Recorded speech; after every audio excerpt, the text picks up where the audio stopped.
Primeira carta de Paulo aos Coríntios, capítulo 10, versículos 12 e 13. Primeira carta de Paulo aos Coríntios, capítulo 10, versículos 12 e 13. Diz assim: aquele, pois, que cuide estar em pé, diga, olhe que não caia. Então nós devemos prestar atenção nisso. Quem está de pé não se gaba, não. Eu estou de pé, não. Cuide para que não caia. Mas veja o versículo seguinte, que é o nosso versículo, que diz assim: não veio sobre vós tentação senão humana, mas fiel é Deus, que vos não deixará tentar acima do que podeis. Antes, atenção para essa palavra, antes com a tentação dará também o escape, para que a possais suportar. O Senhor Deus tem presciência, Ele sabe tudo o que acontece comigo, vai acontecer com você, Ele sabe a nosso respeito. Ele sabe todos os ataques que o diabo prepara. Então o Senhor Deus, Ele, antes que chegue a tentação, Ele envia a palavra. Eu contei o caso de uma jovem senhora, que hoje não deve ser tão jovem assim, tem uns 30 anos atrás. Ela estava, entenda bem, na igreja, sempre com a mãe, as duas da igreja, família da igreja, mãe e padrasto dela. E quando eu durante um bom tempo, eu preguei Isaías 53, 4 e 5. Diz assim, vamos lá ver. Isaías 53, 4 e 5. Verdadeiramente, Ele tomou sobre si as nossas enfermidades, e as nossas dores levou sobre si. E nós o reputamos por aflito, ferido de Deus e oprimido. Mas Ele foi ferido pelas nossas transgressões e moído pelas nossas iniquidades. O castigo nos traz a paz, estava sobre Ele, e pelas suas pisaduras, que Ele chagas, feridas, fomos sarados. Então, dois versículos que falam exclusivamente de cura divina, muito sobre cura divina. E quando eu dei uma série de mensagens sobre o assunto, e quando eu começava a pregar, ela falava para a mãe dela, pastor gente sempre pregando a mesma mensagem. Aí vai escutando. E ela ficava lendo a Bíblia, eu pregando e ela lendo outra passagem, lendo um exemplo, um salmo, né? E ficava lá. Até que um dia a mãe dela disse, pastor Germano, não aguentei. A cabeceira dela estava cheia de remédios. Ela estava com uma ferida no útero e uma ferida no estômago, uma gastrite. Com aqueles remédios todos, eu falei para ela assim, engraçado, né, filha? E o pastor Germano só pregava Isaías 53, 4 e 5. Quer dizer, Deus sabia o que estava chegando para ela, a tentação que iria aparecer, entenda, a luta, e Deus deu a palavra antes. Deus não espera, entenda bem, chegar à luta para te dar a palavra. Fique atento, Ele dá a palavra antes. Para quê? Olha, vamos repetir aqui o que ele está dizendo. Não veio sobre nós, vamos usar nós, não está errado não, é a primeira pessoa, senão humana, mas fiel é Deus, que não nos deixará tentar acima do que podemos. Pode ter certeza, Deus não deixa. Antes, aí é que está a palavra-chave, antes, com a tentação dará também um escape, para que a possais suportar. Veja o exemplo de Jesus no deserto, quando ele foi tentado, Mateus capítulo 4. Todo culto eu trago matéria nova, né? Mateus capítulo 4, à noite eu vou fazer um resumo maior. Mateus 4, diz assim: então foi conduzido Jesus pelo Espírito ao deserto, para ser tentado pelo diabo. E tendo jejuado 40 dias e 40 noites, depois teve fome. E chegando-se a ele o tentador, disse: se tu és o Filho de Deus, manda que essas pedras se tornem pães. Ele, porém, respondendo, disse: está escrito, nem só de pão viverá o homem, mas de toda a palavra que sai da boca de Deus. Então a palavra sai da boca de Deus, nós temos que guardar conosco. Aquela palavra, é com ela que nós vamos resistir ao ataque do diabo. Veio a tentação, por exemplo, na sua mente, uma tentação pecaminosa. O que você faz? Está escrito, fui morto para o pecado. Isso é Romanos 6,2. Mas se você não tem essa palavra, você não vai resistir. Mas Deus, sabendo que você será tentado, Ele dá a palavra antes. Não importa isso, anotar. Antes que a tentação chegue, chega a palavra primeiro. Porque com a palavra você resiste à tentação. Foi o que Jesus fez. Ele resistiu à tentação com a palavra de Deus. Somos nós, mas às vezes nós ouvimos a palavra e desprezamos a palavra, não entendemos que aquela palavra é Deus conosco. Quando você ouve a palavra, guarde a palavra com você. O salmista, do Salmo 119, esse é mais conhecido. No versículo 11, ele diz assim para nós, 119, versículo 11, ele diz: escondi a tua palavra onde? No meu coração, para eu não pecar contra ti. Você ouviu uma palavra, ela te chamou a atenção, guarda ela no coração. Como? Ore, diga a Deus, eu quero essa palavra no meu coração. É uma coisa que eu falo que aparentemente não tem nada a ver, que o missionário era um garoto ainda, menino, não é que ele foi tentado nisso não. Mas o que é? Quando ele era garoto, menino ainda, eu era missionário faz 75 anos agora, então tem bastante tempo, né? E ele disse que um dia ele ouviu a palavra adultério. Aí ele chegou para a tia dele, para a tia, o que é adultério? E meu sobrinho, um dia eu te ensino, você vai crescer, vai aprender. Não é coisa boa, não é coisa ruim. Aí ele disse que falou para Jesus: Jesus, se é uma coisa ruim, nunca deixe eu experimentar. O que ele fez? Guardou a palavra no coração. Ele disse: glória a Deus, 75 anos, 50 anos de casado, nunca experimentou isso, nem vai experimentar. Mas você entende? Você ouviu a palavra, ela falou, te chamou a atenção, guarde a palavra no coração, porque com a palavra você resiste ao diabo. Com a palavra você resiste aos ataques do inferno. Mas se você não tem a palavra, você perecerá. Do lado aqui é Provérbios, capítulo 13, versículo 13. Provérbios 13, 13. Ele diz: o que despreza a palavra perecerá, mas o que teme o mandamento será galardoado. Cuidado, não despreza a palavra. Ela falou o seu coração, guarde ela com você. Ainda em Provérbios, capítulo 26, versículo 2. 26, 2.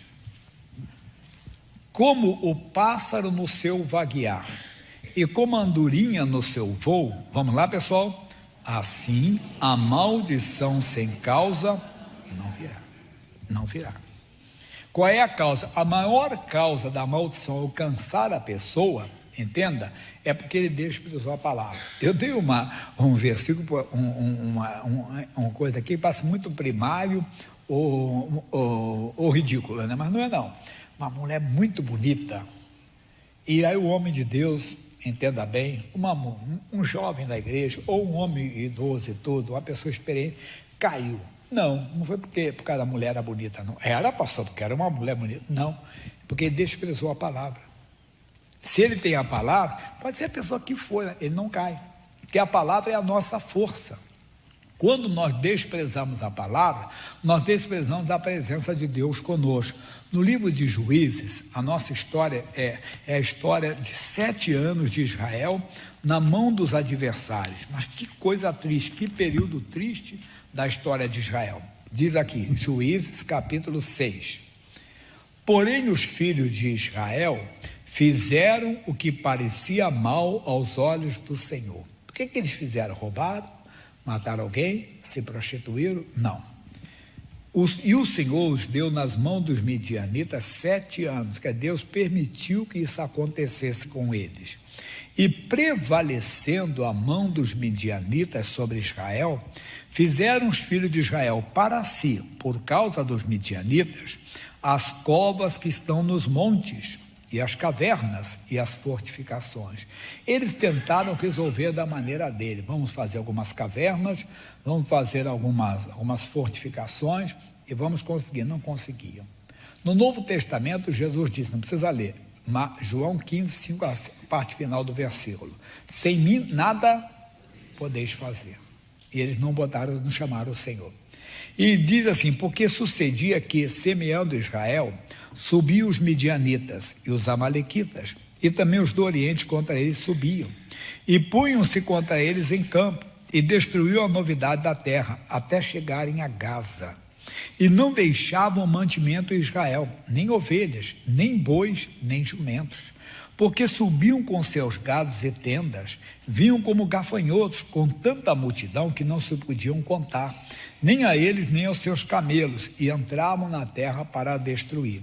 Assim Israel empobreceu muito pela presença dos midianitas. Então os filhos de Israel clamaram ao Senhor, não aguentaram mais. Vamos clamar. Eles conheciam a história de Israel. Eles sabiam o que Deus tinha feito no passado, como o Mar Vermelho tinha sido aberto. Eles sabiam. E diz assim: e sucedeu que, clamando os filhos de Israel ao Senhor, por causa dos midianitas, enviou o Senhor um profeta aos filhos de Israel, que lhes disse: assim diz o Senhor, Deus de Israel: do Egito eu vos fiz subir, e vos tirei da casa da servidão, e vos livrei da mão dos egípcios, e da mão de todos quanto vos oprimiam, e os expeli, e diante de vós, e vos dei a sua terra, e vos disse: eu sou o Senhor vosso Deus. Não temais aos deuses dos amorreus, em cuja terra habitais. Atenção, mas não destes ouvidos à minha voz. Qual foi o erro de Israel? Não foi ter medo, entenda. Lembra que eu falei? Qual foi o pecado daquele homem? Foi aquela mulher, pastor Jair. Aquela mulher era um demônio. Aquela mulher estava com o capeta, estava com aquele demônio que diz que é um bicho que voa assim, que fica girando por aí, né? Porque hoje você tem que tomar cuidado, que o pessoal quer coisinha, hoje qualquer coisinha quer te processar, né, irmão? Virou uma febre de qualquer coisa. O pessoal xinga pastor, xinga igreja, xinga não sei o quê. Tu falar o nome de uma entidade dessa, você está desrespeitando a religião, não sei de quê, é uma porção de mimimi aí, né? Mas tudo bem, Deus tem misericórdia deles. Mas é para mostrar que o diabo não está com nada, está debaixo dos nossos pés, é um derrotado. A igreja de Cristo foi avivada no Brasil quando começou a mostrar que esse demônio não vale nada. E continuam falando a mesma coisa: Jesus Cristo é o mesmo ontem, hoje e será eternamente. Falar que Jesus, que nem os bobões, Deus dos evangélicos não está com nada, que não sei o que nada, nós somos em tudo mais que vencedores, irmão. Pode ter certeza disso. O diabo não está com nada, esses demônios estão tudo embaixo dos nossos pés. Pessoal, porque tem que ensinar, porque o Brasil hoje está muito mais, vamos dizer, a igreja está muito mais avivada. Mas no começo, o pessoal passava, eu contei que onde eu morava, tinha essa casa desses bichos, esses chifrudos, né? Que são esses bichos de garfo, de coisa. Tinha a casa deles lá, a pessoa passava perto, tinha que dar licença. Outros se benziam. Quando passava com medo tremendo. Hoje não, a gente passava derrotado, fracassado, né? Nós hoje sabemos a autoridade. Bem que o pessoal tem feito uma apologia à feitiçaria ultimamente, mas nem agora não, já começou no carnaval, começou nos teatros, fazendo uma apologia a essas coisas. Irmão, não tenha medo de nenhuma dessa entidade, são tudo derrotados, estão todos debaixo dos nossos pés. Se eles são fortes, por que não acabam conosco então, né? Então, forte assim: eu vou derrubar esse cara, está lá, vamos lá, o Senhor julgue, né? Entre nós. Mas voltando, só para mostrar, para nunca ter medo dessas coisas. E aí o povo de Deus aqui, qual foi o caso? Como não foi aquela mulher, mas foi ele desprezar a palavra, foi o caso deles. Não é que o povo era mais forte, que os demônios dali eram fortes. Olha, não temais o Deus dos amorreus, em cuja terra habitaste, mas não destes ouvido à minha voz. Esse foi o erro de Israel, não ouvir a voz do Senhor. Esse é o nosso erro, não ouvir a voz de Deus. Quando você despreza a palavra de Deus, você vai perecer, irmão, você vai perder. E muita gente despreza a palavra de Deus, não despreza. Repito, a palavra de Deus é Deus conosco. Quando Pedro negou a Jesus, Jesus avisou antes para ele. Avisou. Jesus disse para ele claramente: olha, o diabo quis acabar contigo, eu roguei por ti para que a tua fé não desfaleça.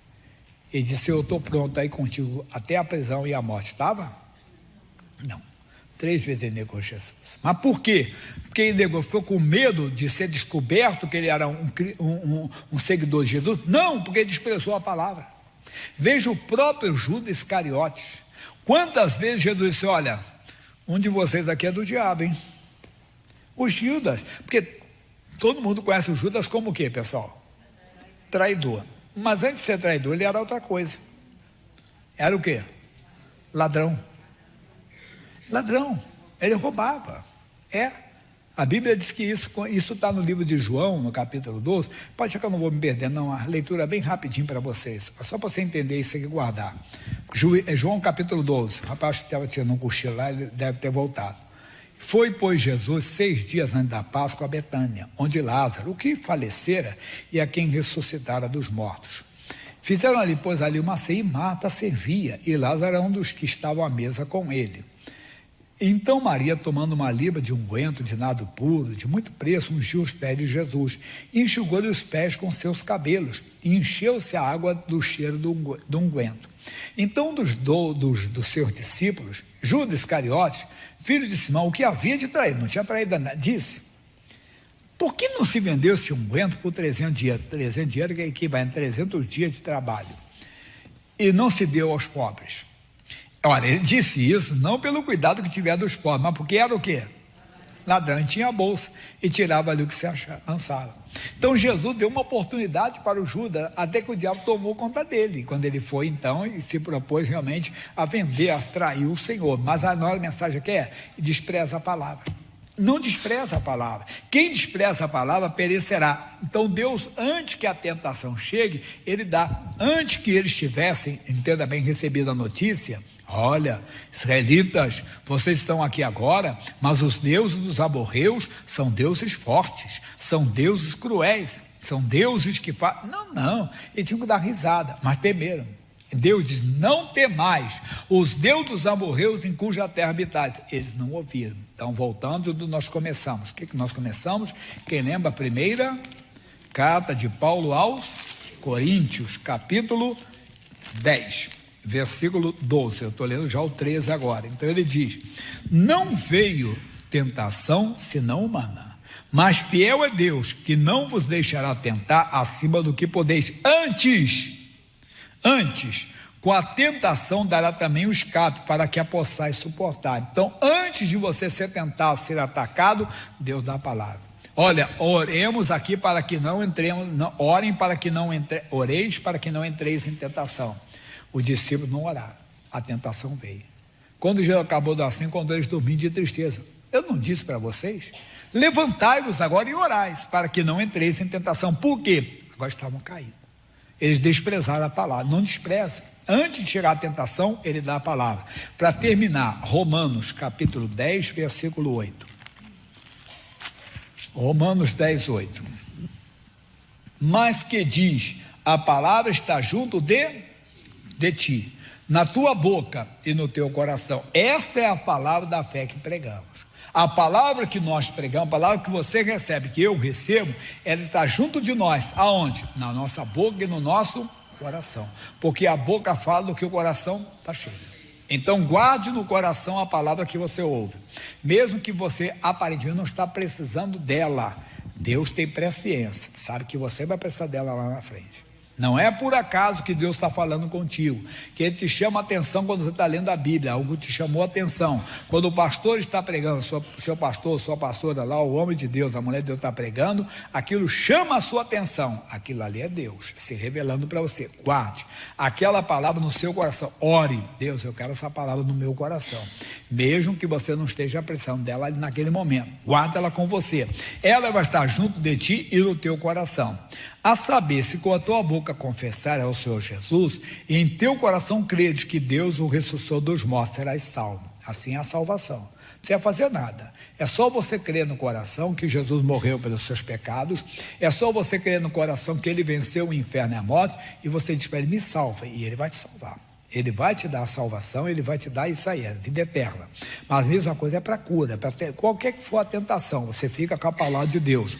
Aí ele diz: visto que com o coração se crê para a justiça, e com a boca se faz confissão para a salvação. Porque a Escritura diz: todo aquele que nele crê na palavra não será confundido. Essa é a mensagem de hoje. Irmão, segura essa palavra. Deus trouxe você aqui para ouvir essa palavra, e essa palavra foi especial para você, tá bom?